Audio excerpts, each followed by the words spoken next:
ada Dan Housen. Dia adalah salah seorang line breaking passer mungkin yang terbaik untuk Liga EPL season lepas.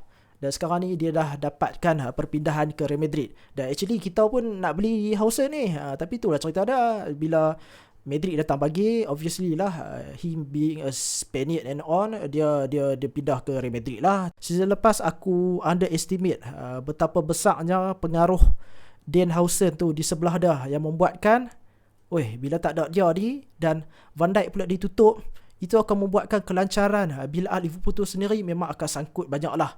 Kita tengok 1, 2, 3, 4. Daripada 4 backline Liverpool ni, aku boleh harapkan Van Dijk saja yang boleh, macam aku cakap tu, provide line breaking passes on a consistent basis. Yang lain-lain tu bagiku kita tak boleh harapkan lah untuk manipulate bola daripada standing still.